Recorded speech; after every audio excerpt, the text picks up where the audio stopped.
তোমার সম্বন্ধে আমি অনেক কিছু শুনেছি, শুধু দেখা হওয়াটাই বাকি ছিল। দেখে কি বুঝলেন? সেটা সময় বলবে। সময় কারোর জন্য অপেক্ষা করে না গুরুদেব।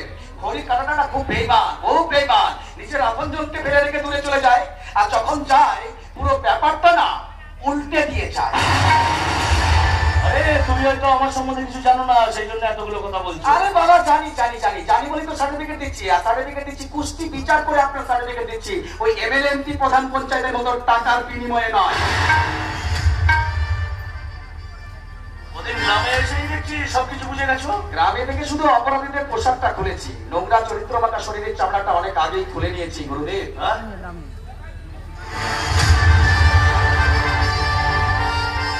তুমি কি এখানে আমার বদনাম করতে এসছো? নামের লোভে আপনি এতটাই ভূত হয়ে আছেন যে অপমানের কথাটা আপনার চোখেই পড়ে না। কি চাই তোমার? কি দিতে পারবেন আপনি? কি দিতে পারবেন? কিছু টাকা, দামি গাড়ি, বড় ফ্ল্যাট, নাকি প্রাণে মারার হুমকি?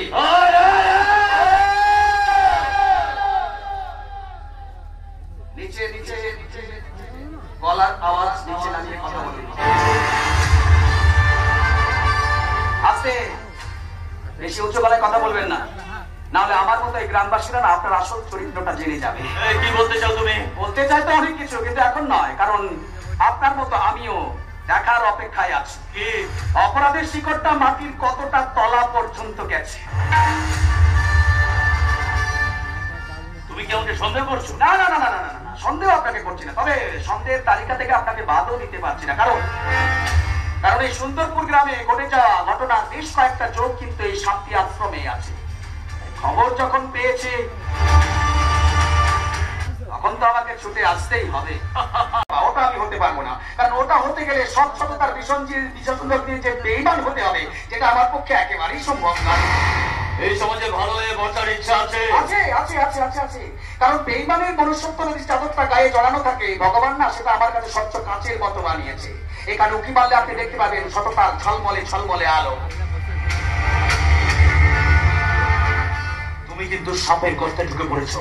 কেউটে গোখরোর গর্তে হাত ঢুকিয়ে টুটি টিপে বার করে একটা একটা করে বিস্তার তুলে ফেলে তাকে ছাপিতে বন্ধ করেছে। তাই জল গড়া বা বালি গড়ার উপর আমার কোনো ভয় নেই গুরুদেব। আমি সেই ধরনের সাপ পড়েছি, বিন বাজিয়ে সাপকে নাচাতেও পারি। তোমার সাথে প্রথম দেখাটা আমার ভালোভাবে মনে থাকবে। মনে রাখা উচিত, কারণ দ্বিতীয় পরিচয়টা হয়তো এর থেকে ভালো নাও হতে পারে। এই এখনো সময় আছে, নিজেকে পাল্টে ফেলো। পাল্টাবো গুরুদেব, পাল্টাবো। শুধু নিজেকে নয়, সুন্দরপুর গ্রামটাকে পাল্টাবো। আর এমন পাল্টাবো যে এখানে কোনো পাপী আসার আগে 10 বার নয় 100 বার ভাববে